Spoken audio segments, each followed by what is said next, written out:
저와 여러분은 미국 땅에 와서 이민자로 살아가죠. 미국 땅에서 사는 사람들의 공통점이 있다면 무엇일까요? 고향을 그리워한다는 거죠.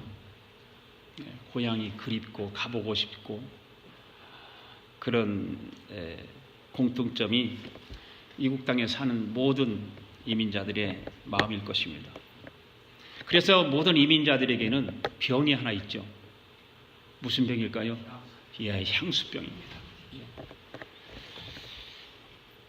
한자에 보면 앞에도 파워포인트 해놨는데 수구초심이라고 하는 말이 있습니다. 수구초심이라고 하는 말이 여우가 죽을 때 머리를 고향으로 향하고 죽는다, 그런 말인데요.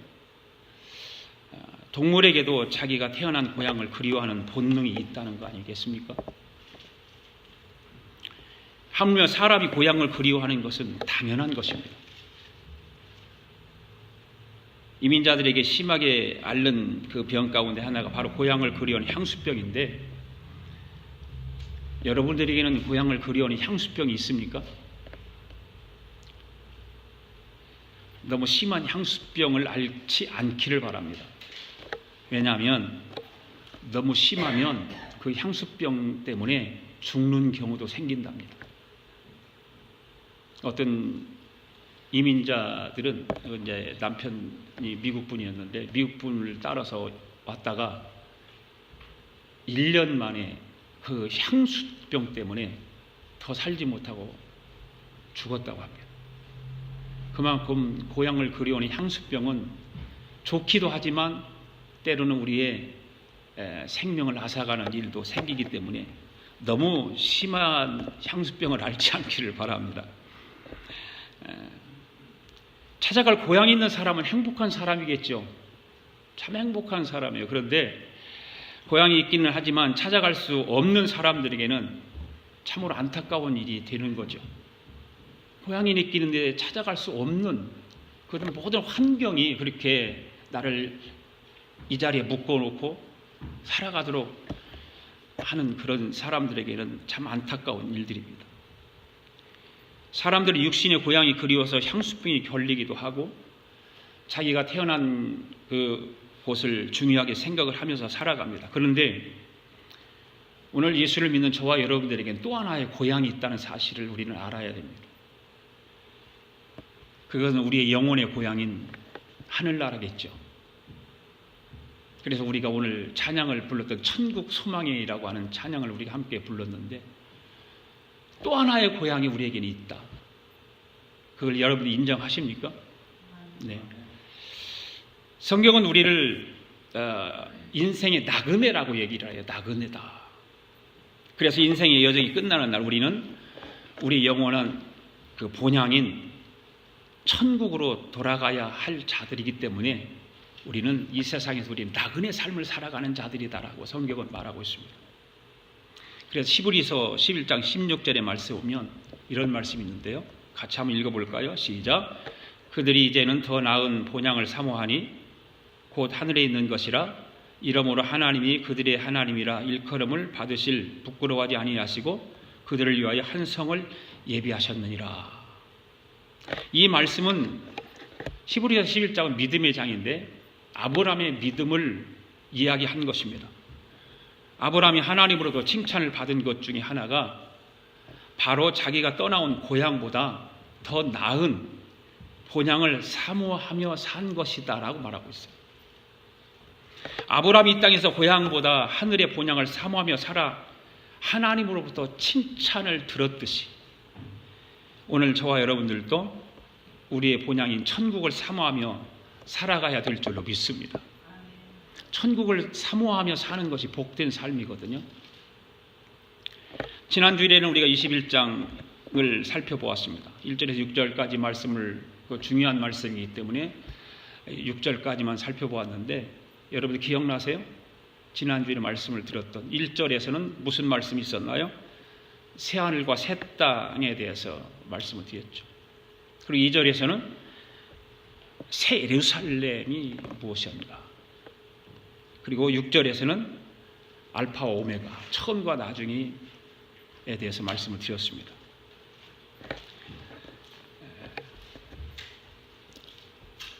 1절에서 새하늘과 새 땅을 말씀을 드리면서 그 새하늘과 새 땅은 어떤 시간적으로 새로운 것을 말하는 것이 아니라는 거죠. 그렇게 말씀을 드렸어요. 그래서 바울이 누구든지 그리스도 안에 있으면 새로운 피조물이라고 한 것과 마찬가지로 예수 그리스도 안에서 완전히 질적으로 다른 삶을 얘기하는 거죠. 그것이 새하늘과 새 땅의 창조를 말하는 것입니다. 그러면서 성경에 새롭다라고 하는 말은 헬라어로 두 가지를 얘기했었죠. 네우스라고 하는 단어와 그 다음에 카이노스라고 하는 단어를 말씀을 드렸죠. 네우스라고 하는 단어는 뭐였습니까? 그 영어로 그 말이 그대로 음역이 돼서 뉴스라고 하는 말이 생겼죠. 예, 뉴스라고 하는 말이 생겼는데 그 뉴스라고 하는 말은 시간적으로 새로운 소식을 뜻하는 그런 말입니다. 그런 반면에 카이노스는 어떤 단어일까? 바로 예수 그리스도 안에서 질적으로 새로운 것을 뜻하는 것이다라고 말씀을 드렸습니다. 그 다음에 2절에서 새 예루살렘은 무엇이었을까? 그 말씀을 드렸었는데 주님이 오시는 그 마지막 그날에 새 예루살렘은 어린 양 예수 그리스도의 신부가 된, 즉 어린 양의 아내가 되는 성도들의 공동체가 새 예루살렘이다 이렇게 말씀드렸습니다. 성도들의 공동체, 하늘나라의 성도들의 그 새로운 공동체를 새 예루살렘이다. 그리고 처음과 마지막 알파 오메가라고 하는 말은 예수님께서 말씀하시죠. 나는 알파 오메가라, 처음과 나중이다. 그런 말씀이죠. 바로 알파 오메가라고 하는 예수님을 말하는 예수님. 나는 알파 오메가다. 처음과 나중이다. 예수님께서 나는 알파와 오메가다. 처음과 마지막이라고 하는 말씀을 생각할 때 처음 시작도 예수님께서 하셨고 마지막도 마무리를 예수님이 하신다는 말이 뜻이 되지만 그 말은 더 중요한 말은 뭐냐? 그분은 한 번 하시기를 원하셨던, 말씀하셨던 일에 대해서는 반드시 이루신다는 뜻입니다. 알파와 오메가라는 뜻이. 반드시 이루신다. 조금 심한 말로 끝장낸다 그러면 말하게 되겠죠. 오늘은 계시록 마지막 장을 강의합니다. 아마 이제 제가 생각해도 놀라운 일들인데 계시록을 처음부터 마지막까지 설교를 할 수 있는 것이 참 감사하고요. 오늘과 다음 주일이면 이제 마칠 것 같은데요. 오늘은 1절부터 5절까지 말씀을 통해서 지난주일에도 오늘은 지난주일에 연결 부분들이 많아요. 그래서 천국의 모습들이 어떤 곳인가 이런 내용들의 말씀입니다. 첫째로 천국의 모습들을 보니까 수전같이 맑은 생명수 강들이 있는 곳이다. 천국은 1절 말씀 읽겠습니다. 시작. 또 그가 수전같이 맑은 생명수의 강을 내게 보이니 하나님과 및 어린 양의 보좌로부터 나와서. 지난주에 말씀을 드릴 때 천국의 모습을 새하늘과 새 땅을 통해서 보여주셨어요. 그런데 새 예루살렘을 보여주시면서 그 시작하신 일은 반드시 이루신다는 말씀을 드렸습니다. 그런데 오늘 말씀 보니까 또라고 하는 말이 나와요. 또 그런 말씀이 나오죠. 그러면 지난주일과 연결된 것을 우리는 알 수가 있죠. 또 하나님께서 어린 양의 보좌로부터 나와서 수전같이 맑은 생명수 강을 누구에게 보여주고 있습니까? 요한에게 보여주고 있죠. 요한에게. 여기서 우리는 수전같이 맑은 생명수 강에 대해서 알아보아야 됩니다. 이 수전같이 맑은 강이 무엇이냐 말이죠. 지난주에 읽었던 21장 6절을 한번 다시 보겠습니다. 6절 시작. 또 내게 말씀하시되 이루었도다. 나는 알파와 오메가요 처음과 마지막이라. 내가 생명수 샘물을 목마른 자에게 값없이 주리니 그랬죠. 이 말씀을 보면 생명수가 뭐라고 했습니까? 처음에는 샘물이라고 그랬죠. 그리고 오늘 본문에서는 생명수 샘물입니까? 바다입니까? 강입니까? 강이라고 되어 있어요. 샘이 큽니까? 강이 큽니까? 강이 크죠. 점점점 확대되는, 확산되어 확대되는 그런 모습들을 볼 수가 있습니다. 또 한 가지는 하나님과 및 어린 양의 보좌로부터 나온다고 했습니다. 여러분, 하나님과 및 어린 양의 보좌라고 하는 말은 하나님과 어린 양을 지금 어떻게 보고 있는 거예요? 예? 동일시하고 있는 거잖아요. 동일시하고 있는 거예요. 그러니 여기서 요한계시록 마지막 부분에서 창세기에서도 우리는 삼위일체 하나님의 발견할 수 있었지만 오늘 마지막 장 요한계시록 22장에서도 보면 삼위일체 하나님을 우리는 알 수가 있어요. 하나님과 예수님과 성령은 하나이다 라고 하는 것이죠. 오늘 우리가 계시록 마지막 부분을 보고 있습니다. 이 마지막 부분을 보면 바로 성부와 성자와 성령의 삼위일체의 그 모습을 놀라운 역사를 보게 될 것입니다. 그런데 여기서 생명수 강의 근원에 대해서 우리는 한번 살펴보아야 됩니다. 그걸 살펴보기 위해서는 우리는 또 다시 어디로 가야 돼요? 구약 성경을 한번 찾아봐야 돼요. 구약 성경에 가서 이게 뭘 말하고 있는가? 창세기 2장 봅시다. 창세기 2장 9절부터 14절까지 보겠습니다. 시작. 여호와 하나님 그 땅에서 보기 아름답고 먹기 좋은 나무가 나게 하시니 동산 가운데는 생명나무와 선악을 알게 하는 나무도 있더라. 강이 에덴에서 흘러나와 동산을 적시고 거기서부터 갈라져 내 근원이 되었으니 첫째 이름은 비손이라. 금이 있는 하윌라 온 땅을 둘렀으며 그 땅에 금은 순금이요 그곳에는 베델리엄과 호마노도 있으며 둘째 강의 이름은 기온이라. 구수 온 땅을 둘렀고 셋째 강의 이름은 히데겔이라. 나수로 동쪽으로 흘렀으며 넷째 강은 유버라 되더라. 아멘. 강이 몇 개 나와요? 4개 나와요? 그죠? 4개 나오죠? 우리나라 4대 강이 때문에 시끄러운데 4대 강이 여기서 시작되지 않았나 우스갯소리를 하는 겁니다. 그런데 여러분 9절 말씀에 보면 생명나무가 나오고 선악을 알게 하는 나무가 나와요. 하나일까요? 둘일까요? 생명나무와 선악을 알게 하는 나무가 하나일까요? 둘일까요? 9절 말씀을 잘 보세요. 뭐라고 되어 있나? 하나입니까?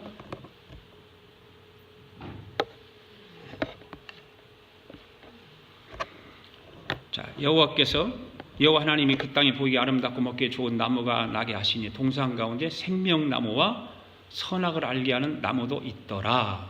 둘이잖아요. 하나가 아니에요. 여러분들 지금까지 하나님을 알고 있었잖아요. 그리고 성경을 자세히 안 보면 그냥 하나로 보는 거, 하나로. 그냥 겉핥기로 보니까 분명하게 생명나무와 선악을 알게 하는 나무가 있더라 그랬어요. 나무도 있더라. 그게 둘이죠.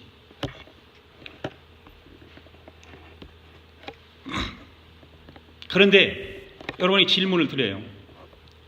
생명나무와 선악을 알게 하는 나무가 같지 않고 다르다는 것이죠. 그런데 그 강이 어디로부터 흘러나오고 있어요? 어디로부터? 에덴으로부터 흘러나와서 4개 강으로 갈라지면서 동산에 적셨더라 그랬어요. 적셨더라. 그러면 오늘 계시록 22장 1절에 강이 어디로부터 흘러나왔습니까? 바로 하나님과 및 어린 양의 보좌로부터 흘러나와서 생수의 강을 적시게 되었다. 그러니까 오늘 계시록에 나오는 생수의 강이 어떤 강을 배경으로 하고 있습니까? 창세기에 있는 에덴에서 흘러나오는 강을 배경으로 하고 있다는 사실이에요. 또한 구약 성경을 한 곳을 더 찾아보겠습니다. 에스겔서 47장입니다. 7절부터 12절까지 함께 읽어봅시다. 시작. 내가 돌아가니 강 좌편에는 나무가 심이 많더라. 그가 내게 이르되 이 물이 동쪽으로 향하여 흘러 아라바로 내려가서 바다에 이르리니 이 흘러내리는 물로 그 바다의 물이 되살아나리라. 이 강물이 이르는 곳마다 번성하는 모든 생물이 살고 또 고기가 심이 많으리니 이 물이 흘러 들어가므로 바닷물이 되살아나겠고 이 강이 흐르는 각처의 모든 것이 살 것이며 또 이 강가에 어부가 설 것이니 엔게디에서부터 에네글로임까지 그물 치는 곳이 될 것이라. 그 고기가 각기 종류를 따라 큰 바다의 고기같이 심이 많으려니와 그 진펄과 개펄은 되살아나지 못하고 소금 땅이 될 것이며 광 좌우 가에는 각종 먹을 과실나무가 자라서 그 잎이 시들지 아니하며 열매가 끊이지 아니하고 달마다 새 열매를 맺히리니 그 물이 성소를 통하여 나음이라. 그 열매는 먹을 만하고 그 잎사귀는 약재료가 되리라. 이 말씀 가운데 8절과 9절을 잘 보시기 바랍니다. 바닷물이 어떻게 된다고 했습니까? 되살아난다. 그런데 되살아난다라고 하는 말은 무엇을 전제로 하고 하는 말이에요? 죽었다는 거예요. 죽었던 바다가 다시 되살아난다는 거죠. 이 강물이 닿는 곳마다 되살아나는 거예요. 무엇이 되살아난다고 그랬어요? 생물이 되살아난다. 그 되살아난 생물이 잎이 되어서 무슨 재료로 쓴다고 그랬어요? 약재료를 쓴다. 약재료. 그런데 오늘 계시록 22장 2절 말씀은 똑같은 말씀이 나와요. 같이 읽어볼까요? 시작. 길 가운데 흐르더라. 강 좌우에 생명나무가 있어 12가지 열매를 맺되 달마다 그 열매를 맺고 그 나무 잎사귀에 들은 만국을 치료하기 위하여 있더라. 똑같은 말씀이 나와요. 47장 12절의 말씀에서 똑같이 계시록 22장 2절에서 보니까 그 잎사귀가 어떤 역할을 한다고 하고 있습니까? 치료하는 약재로 역할을 한다는 거죠. 여기서 테라피라고 하는 단어가 나와요. 헬라어는 이 치료한다, 약재로 치료한다 그 말 테라피라고 하는 단어를 쓰는데 테라피라는 말 들어보세요, 여러분들이? 그 테라피라고 하는 말이 여기서 시작됩니다. 그런데 수정같이 맑은 생수의 강입니다. 그리고 하나님과 및 어린 양의 보좌로부터 흘러내립니다. 이런 말씀들이 무엇을 의미하는가를 보아야 합니다. 그렇죠? 이런 말이 무엇을 의미하고 있을까? 여러분 잘 알겠어요? 무슨 말을 하고 있는지? 잘 모르겠잖아요. 저도 잘 모르겠어요. 근데 성경을 찾아봐야 돼요. 그런데 이런 말씀들을 우리는 성경을 찾아서 성경이 성경을 해석하도록 한다고 제가 누누이 계시록을 강의를 하면서 말씀을 드린 이유가 그거예요. 임의적으로 해석하는 것이 아니에요. 환상을 보고 해석하는 것이고 꿈을 꿔서 해석하는 것이 아니라 하나님의 말씀을 통해서 해석하는 것이 가장 바람직하다. 그래서 오늘 어떤 말씀을 하고 있는가? 자, 요한복음 7장을 봅시다. 요한복음 7장. 자, 요한복음 7장 37절 39절 읽어보겠습니다. 시작. 명절 끝날 곧 큰 날에 예수께서 서서 외쳐 이르시되 누구든지 목마르거든 내게로 와서 마시라. 나를 믿는 자는 성경이 이른 것 같이 그 배에서 생수의 강이 흘러나오리라 하시니 이는 그를 믿는 자들이 받을 성령을 가리켜 말씀하신 것이라. 예수께서 아직 영광을 받지 않으므로 성령이 아직 그들에게 계시지 아니하시더라. 아멘. 아하, 생수의 근원이 무엇인가, 누구인가 라고 하는 것을 우리가 알게 됩니다. 바로 생수의 근원은 성부, 성자, 성령 삼위일체라고 하는 거예요. 요한복음에 보니까 성령을 뭘로 이야기하고 있어요? 생수의 강물로 표현하고 있잖아요. 성령이 아직 그들에게 계시지 아니하시더라고 하는 말씀도 나오는데 그 말씀은 뭐예요? 예수님께서 아버지께로 가시면 무엇을 제자들에게 보내신다고 약속했죠? 보혜사 성령을 보내겠다 약속하셨습니다. 그런데 아직까지 그 보내신다고 약속하신 보혜사 성령님이 아직 이르지 아니했다 그 말이에요. 예수님이 아직 십자가에 돌아가시지 않았어요. 아버지한테 가지도 않았어요. 그 상태에서 제자들이 약속하신 그 말씀이잖아요. 오늘 이 말씀은 오늘 저와 여러분들에게 아주 중요한 의미를 가지고 있습니다. 또 한 가지 성경을 찾아봅니다. 고린도전서 12장 3절 시작. 그러므로 내가 너희에게 알리노니 하나님이 영으로 말하는 자는 누구든지 예수를 저주할 자라 하지 아니하고 또 성령으로 아니하고 누구든지 예수를 주시라 할 수 없느니라. 여러분들 우리가 지금까지 이 생수의 강에 대해서 생수의 근원에 대해서 알아봤고 그 생수의 근원이 바로 성령을 얘기한다고 하는 것을 얘기했어요. 그러면 성령의 역할이 무엇이냐는 거예요. 그 성령의 역할이 무엇인가? 여러분 성령이 오셔서 가장 중요한 일을 하는 것이 무엇일까요? 지금 고린도전서 12장 3절 말씀을 읽었어요. 성령이 하시는 가장 중요한 일이 뭐예요? 예수 그리스도를 구주로 알게 하는 거예요. 아멘? 네. 여러분에게 또 한 가지 질문을 드립니다. 여러분들이 예수님을 구세주로 믿게 된 것이 오늘 글을 읽다가 예수 믿었나요? 어떻게 예수를 믿게 되었나요? 내 의지로 예수를 믿게 되었나요? 여러분들이 배운 학문을 통해서 예수를 믿게 되었나요? 그거 아니잖아요. 바로 성령님께서 여러분들의 눈을 열어주시고 여러분들의 입을 열어주시고 여러분의 마음을 열어주셔서 예수님이 구세주라고 하는 그 고백을 하게 하고 시인하게 하고 믿게 하셨다 그 말이에요. 그래서 우리는 예수를 믿고 구원받게 되었다 그 말입니다. 여러분 인정하십니까 그것을? 그것을 우리는 뭐라고 그래요? 믿음이라고 하는 거예요. 믿음. 이 믿음이라고 하는 것은 나에게 공이 있는 것이 아니에요. 공이 누구에게 있어요? 성령님에게 있는 거예요. 성령님께서 내 마음을 열어주신 거예요. 성령님께서 내 눈을 열어주시고 내 귀를 열어주신 거예요. 내 공이 하나도 없는 거예요. 저와 여러분이 예수 그리스도를 구주로 믿기 전에는 어떤 상태에 있었던 사람이에요?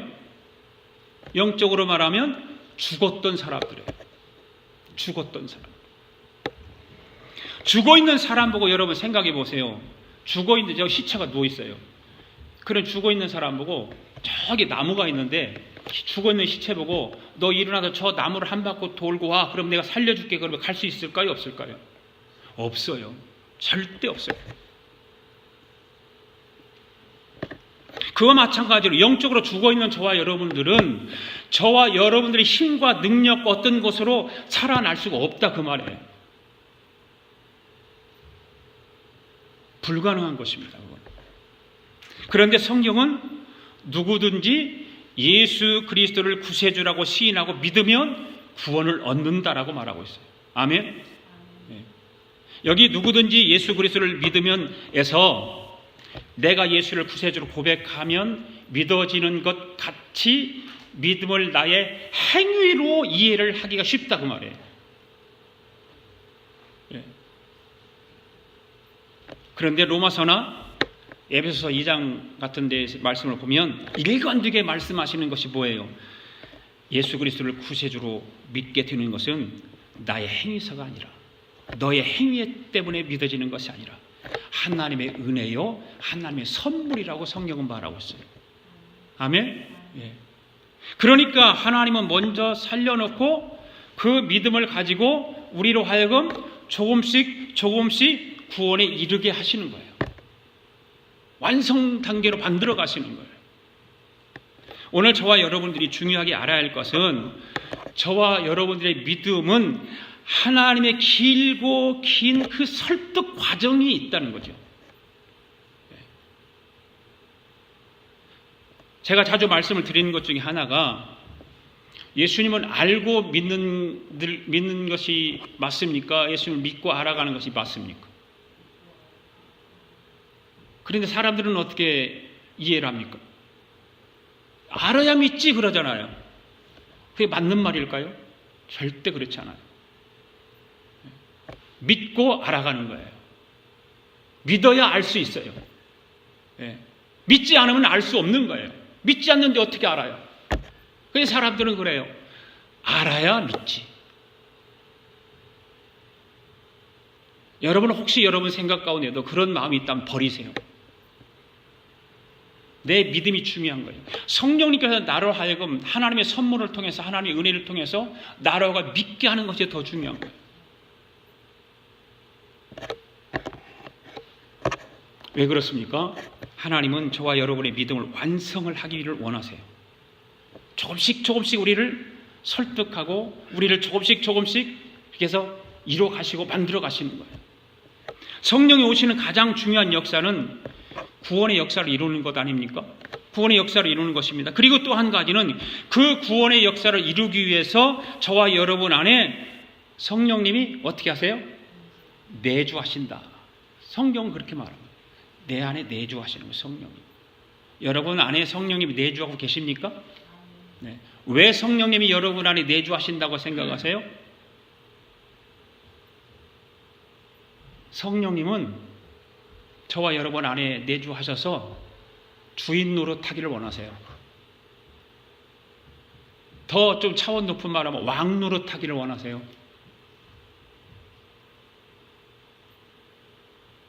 그래서 성령님이 우리 안에 들어오시는 거예요. 내가 주인이 아니라 성령님이 내 삶의 주인이 되기를 원하신단 말이에요.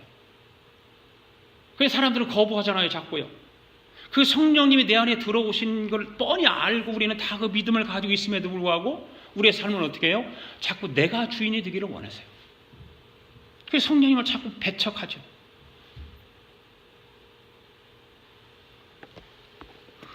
여러분이 예수를 믿는다고 하는 것은 지난주에도 새하늘과 새 땅에 대해서 말씀을 드렸듯이 새로 태어나는 것입니다. 아멘? 새로 태어난 거예요.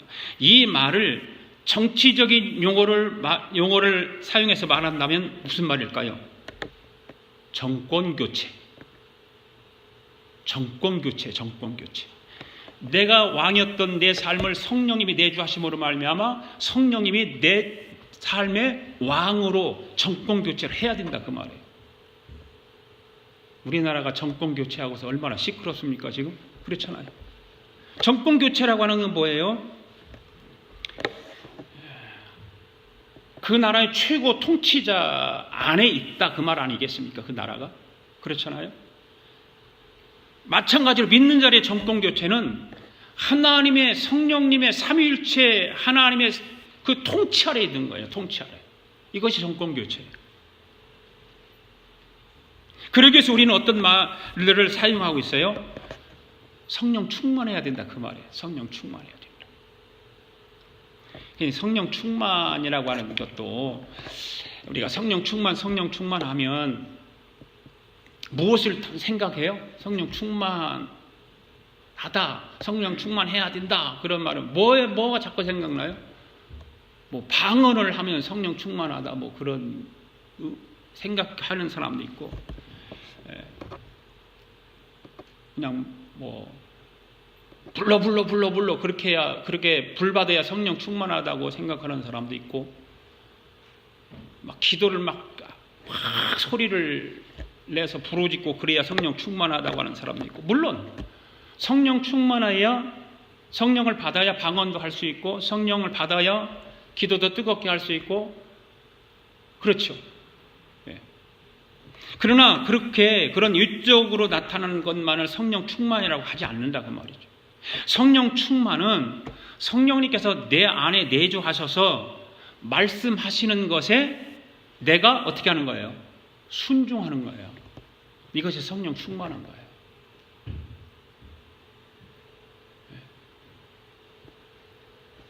성령 충만이 뭐라고요?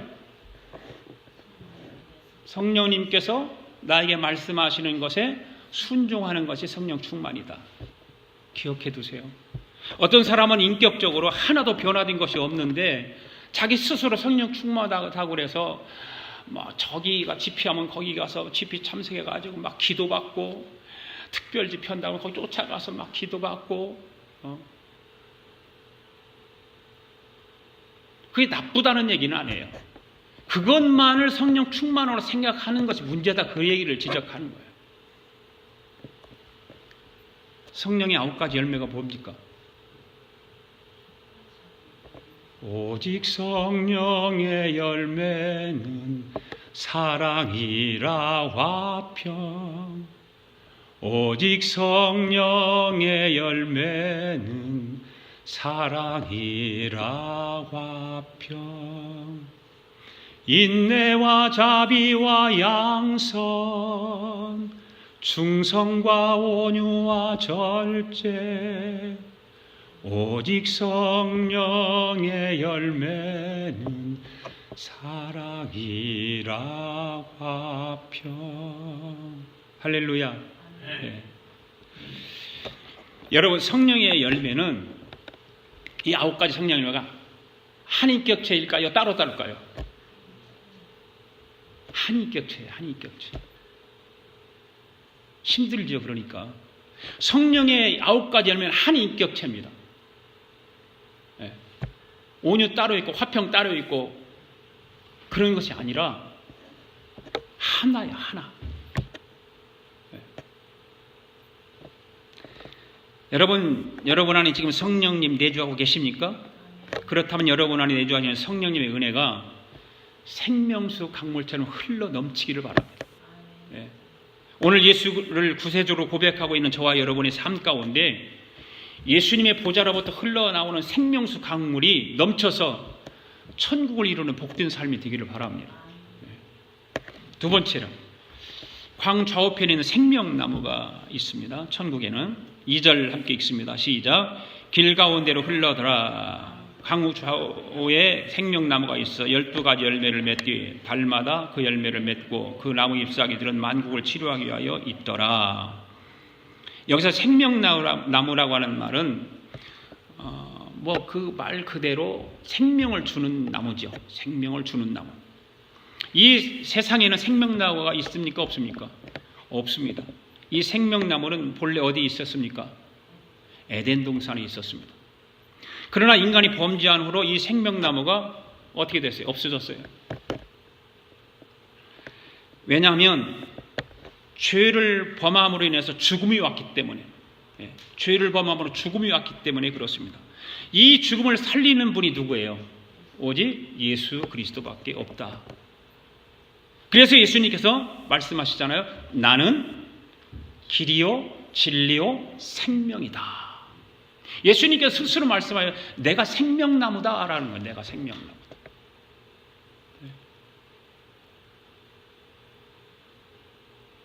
그래서 생명나무는 바로 예수님을 상징하는 거예요. 제가 부른 노래 가운데 생명나무라는 노래가 있어요. 한번 불러볼 때 반주 좀 한번 해주실래요? 네. 칼보리 언덕에 주님의 십자가 그 피로 내 죄를 깨끗하게 씻었네. 아 생명의 꽃 피었네. 열매 맺혔네. 나는 다시 태어났네. 그 이름 생명나무라. 이런 노래.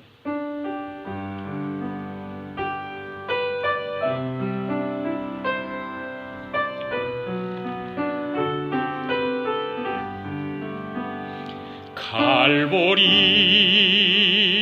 언덕에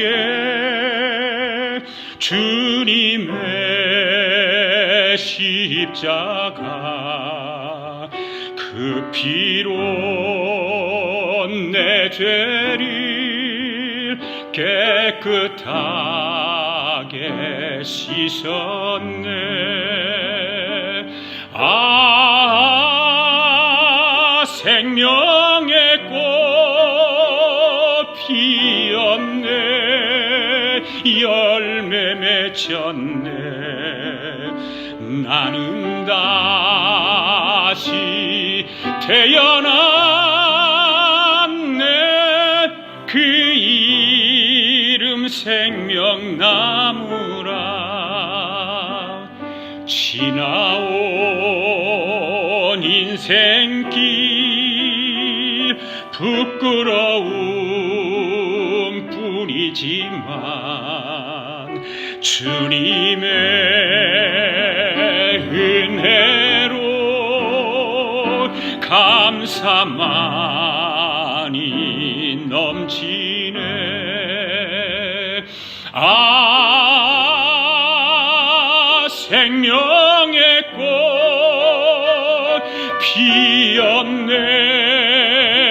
열매 맺혔네. 나는 다시 태어났네.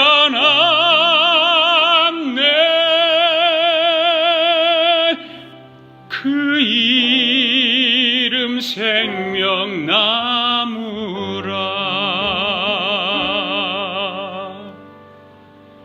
아멘. 예수님이 생명나무예요. 예수님. 그런데 오늘 그 2절 말씀에 보니까 이 생명나무가 중요한 3가지 의미를 가지고 있더라고요. 이 생명나무는 12가지 열매를 맺어요. 네, 12가지 열매. 이 12가지 열매를 맺는다라고 하는 말은 무슨 뜻일까요? 바로 예수 그리스도의 생명을 가진 자는 많은 열매를 맺는다, 그런 뜻입니다. 12가지만 아니라 많다라고 하는 것을 상징적으로 보여주고 있는 것입니다. 그리고 두 번째는 12가지 열매가 어떻게 열린다? 매월 열린다. 매월. 바로 이 말은 예수 그리스도의 생명을 가진 자는 모든 사람을 기쁘게 해주고 시원케 해준다. 예수 그리스도의 생명을 가진 자들의 모습을 이야기하고 있습니다. 그리고 그 잎사귀는 만국을 치료하는 역할을 한다. 예수 그리스도의 생명을 가진 자는 모든 사람을 시원케 해주고 치료하는 역할을 한다, 그 말입니다. 아멘. 그러므로 모든 성도 여러분들은 오늘 우리는 이러한 아름다운 천국을 사모하는 자답게 먼저 이 땅의 교회와 성도들의 모임부터 아름다운 곳으로 만들어 가야 되는 거예요. 요즘 우리 주변의 교회들이 목회자들이 이렇게 좀 사임하는 교회들이 몇 교회에 있어요. 참 어려움이 많죠. 교회를, 가정을 기쁨으로 만들어야 되고 아름다운 곳으로 만들어가는 것이 아니라 자꾸 슬프게 만들고 어렵게 만들어가는 현상들을 우리는 보게 됩니다. 만국을 치료하는 역할을 우리는 해야 되잖아요. 교회 안에서 이런 일들을 예수 그리스도의 생명나무이신 예수 그리스도를 우리는 믿고 그분이 우리를 지도하고 인도하기 때문에 우리는 그 일을 해야 되는 거예요. 그 일을 위해서 우리 모두가 우리 가지고 있는 달란트, 무엇보다도 먼저 하나님의 나라와 의를 위해서 전심으로 힘쓰고 애쓰는 우리 모두가 되어야 될 줄로 믿습니다. 마지막 세 번째, 천국을 새사토록 왕노릇하는 곳이다 그랬습니다. 3절에서 5절까지 읽습니다. 시작. 다시 저주가 없으며 하나님과 그 어린 양의 보좌가 그 가운데 있으리니 그의 종들이 그를 섬기며 그의 얼굴을 볼 터이요 그 이름도 그들의 이마에 있으리라. 다시 밤이 없겠고 등불일과 햇빛이 쓸데없으니 이는 주 하나님이 그들에게 빛이심이라. 그들이 새새토록 왕노릇하리로다. 할렐루야. 아멘. 3절 앞부분을 보시면 뭐라고 그랬어요? 천국은 뭐가 없다? 저주가 없다. 저주가 없다. 사람 누구나 저주 싫어하잖아요. 저주 좋아하는 사람 한 사람도 없죠. 여러분, 우리가 흔히 사용하는 말은 아니지만 어떤 사람들을 좀 말을 저주받았다 이런 말들을 할 때가 있잖아요. 저주받았다. 저 사람 저주받아서 그래. 그런 말 할 때가 있잖아요. 그런데 저주받았다라고 하는 말의 의미가 무엇인가? 뭐라고 생각하세요? 여러분, 저주받았다는 의미가 뭐예요?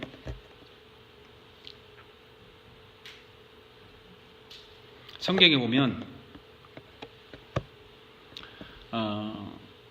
알지 못하는 것을 성경은 죄라고 얘기해요. 무지, 이것도 죄라고 얘기하고요. 가끔 사람들이 전화를 하기도 하고 전화를 받기도 해요. 근데 어떤 사람이 막 급하게 전화를 받는데 상대방이 안 받았단 말이에요. 급하게 연락을 해서 뭔 일을 이루어야 되는데 전화를 받지 않아요. 답답한 거예요. 몇 시간 있다가 그 이튿날 만나가지고 왜 어저께 전화를 안 받아서 못 봤어요. 몰랐어요. 그게 뭐예요? 죄예요. 죄입니다. 죄예요. 모르는 거 죄예요. 모르는 거. 그런데 모르는 것보다 더 무서운 저주가 무엇이냐 그 말이에요. 모르는 것보다 더 무서운 죄가 뭐예요? 쫓겨나는 거, 쫓겨나는 거.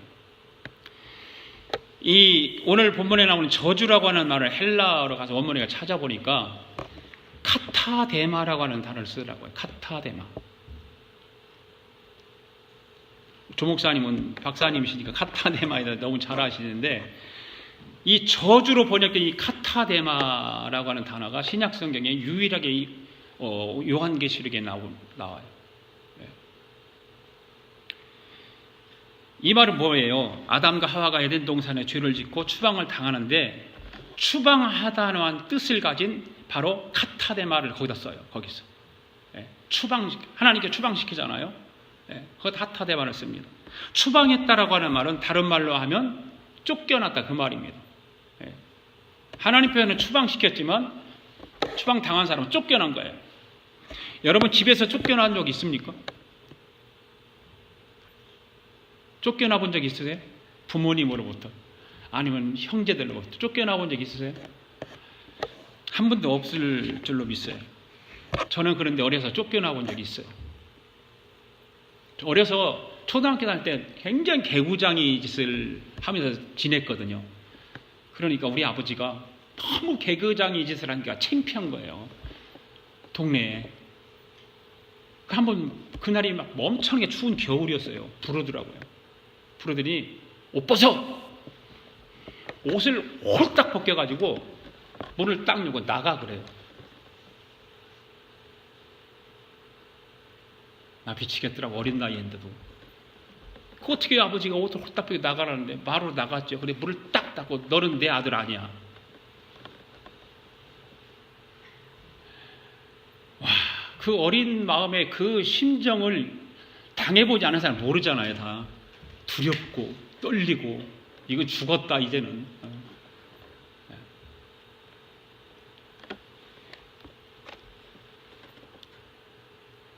겨우겨우 한 시간 가까이 겨울에 빨개 벗고 밖에 서 있었으니까 꽁꽁 얼었죠. 1시간 정도 아마 거의 1시간 동안 밖에서 떨고 있었어요. 우리 아버지한테 아버지 잘못했다. 그리고 우리 엄마가 와서 말려서 해결돼 가지고 그 일로 인해서 내가 버릇을 고쳤잖아요. 바로 카테아데마라고 하는 말은 관계가 끊어진다 그 말이에요. 끊어졌다. 그리고 죄로 인한 영혼의 어둠의 그림자를 말하는 것이 바로 카타데마예요. 그런데 천국에서는 저주가 없고 쫓겨나는 일도 없습니다. 아멘. 왜 천국에서는 저주가 없습니까? 바로 어린 양의 보혈의 피로 죄로 씻고 우리가 하나님과 함께 하시기 때문에 어린 양의 보혈의 피로 죄를 씻음 받은 자들에게는 저주가 없어요. 쫓겨남이 없습니다. 바로 어린 양 예수님께서 우리의 중보자가 되어 주셨기 때문에 그렇습니다. 오늘 저와 여러분의 중보자 되시는 예수님께서 우리 손을 잡아주시면서 하나님 아버지께로 인도해 주시는 줄 믿습니다. 그리고 3절 마지막 절에 보니까 하나님과 그 어린 양의 보좌가 그 가운데 있으리니 그의 종들이 그를 섬기며 그래서 섬긴다. 천국에 가면 하나님을 섬기는 일을 하는데 이 섬긴다라고 하는 단어가 무엇일까? 이 섬긴다라고 하는 말을 보니까 서비스예요. 서비스. 여러분 교회에서 서비스라고 하는 건 무슨 말일까요? 저는 우리 미국 목사님이 바뀌었잖아요. 바뀌기 전에 그 목사님은 주일마다 나 만나면 오늘 굿 서비스 하라고 얘기를 해요. 굿 서비스 이 말은 뭘까요? 멋진 예배, 좋은 예배 드리라 그 말 아니에요? 이 서비스라고 섬긴다라고 하는 예배 드린다, 예배한다 그 말입니다. 예배한다라는 말은 우리는 다른 말로 영어로 워십이라고 하는 단어도 쓰잖아요. 워십이라고 하는 단어는 뭐예요? 여러분도 오늘 예배 드리러 나올 때에 어떤 마음으로 가지고 나오셨어요? 예배는 하나님을 하나님으로 인정하는 거예요. 거긴 내가 있을 수 없어요. 하나님을 하나님으로 인정하는 것이 예배예요. 그런 마음으로 예배를 드리러 와야 되는데 분주해요. 모든 사람들이 다 하나님을 섬기지 못해요. 하나님을 온전하게 예배하지 못해요. 그 하나님을 예배하는 것이 온전한 축복이라. 아멘. 온전한 축복이 그것이에요. 마지막 날을 위해서 오늘 저와 여러분들을 천국에서 놀라운 축복을 경험하도록 그 예배를 통해서 성령 하나님께서 삼위일체 하나님께서 구원을 이루어 가시는 거예요. 아멘. 4절 보십시오. 그의 얼굴을 볼 터이요 그의 이름도 그들의 이마에 있으리라. 할렐루야. 여러분 주님이 오시는 날 여러분들의 이마에 어린 양 예수 그리스도의 이름이 기록되어 있을 줄 믿습니까? 네. 그 믿음이 있어요. 확신이 있어야 돼요. 어린 양 예수 그리스도의 이름이 내 이마에 적혀 있어야 돼요. 네. 그 자들만 하나님 보좌 앞에 서비스할 수 있는 거예요. 섬길 수 있는 거예요. 도장을 찍는다는 것은 중요하잖아요. 인쳤다 하나님께서. 인쳤다라고 하는 뭐예요? 너는 내 소유야. 너는 내 거야. 내 것이야. 하나님께서 한번 인을 치시면 마지막까지 갑니다. 마지막까지. 아멘? 포기 절대 안 하십니다. 하나님은. 아까 알파 오메가 설명할 때 그 말씀했잖아요. 한 번 시작한 일은 절대 포기하지 않으신다. 마지막까지 이루신다. 우리를 하나님의 자녀로 부르시고 구원시켜 주신 그 하나님은 절대 놓지 않으신다. 너는 내 거야 라고 꽝 도장을 찍어서 변함없이 주님의 부르시는 그날까지 우리는 가게 되어 있습니다. 그리고 볼 수 없었던 하나님의 얼굴을 그날에 보는 거예요. 사람들이 보통 하나님 얼굴 볼 수 있었습니까? 없었습니까? 없지요. 하나님 얼굴 보는 순간 죽는 거예요. 그런데 천국의 그날에 이마에 예수 그리스도의 보혈의 피로 도장을 꽉 찍은 사람들은 그날에 하나님의 보좌를 볼 것이다. 그 말은 무슨 말일까요?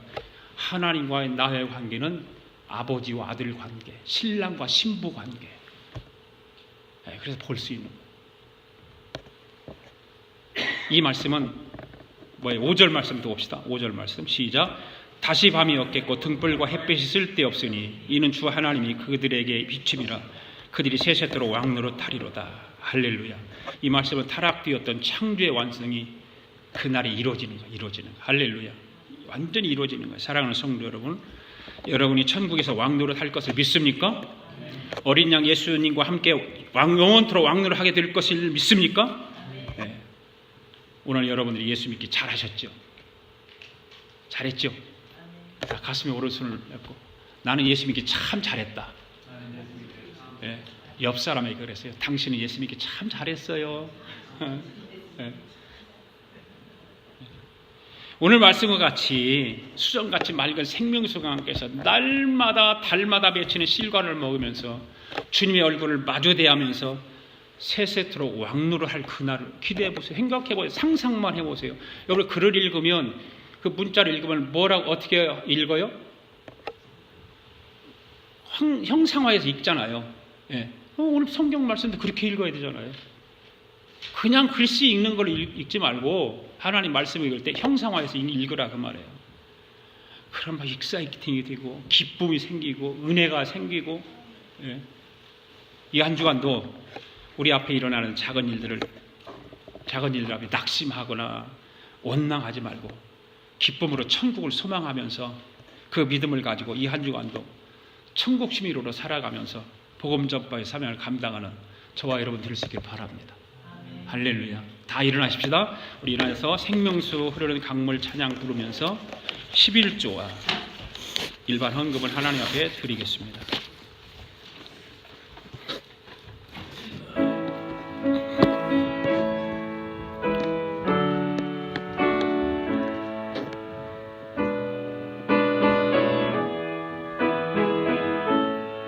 생명수 흐르는 강변 생명수 흐르는 강변 나의 구주 예수께서 계신 곳 정금빛 찬란한 왕좌 만왕의 왕 예수 계시니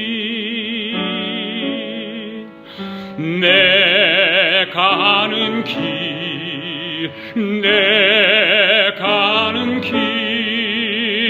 험해도 고뇌도 나는 꼭 가네 생명수 흐르는 강변 동산으로 나는 가리라 황금보석 찬란한 왕좌, 황금보석 찬란한 왕좌, 나의 구주 예수께서 계신 곳, 가시 벗고 왕관 쓰시, 만왕의 왕 예수 계시니, 내 가는 길, 내 가는 길 험하고 고뇌도 나는 꼭 가네. 생명수로는 강변, 동산으로 나는 가리라. 생명 열매 담스런 그곳, 나의 구주 예수께서 계신 곳, 질병 고통 슬픔 없는 곳, 만왕의 왕 예수 계시니, 내 가는 길, 내 가는 길 험하고 고뇌도 나는 꼭 가네. 생명수로는 강변,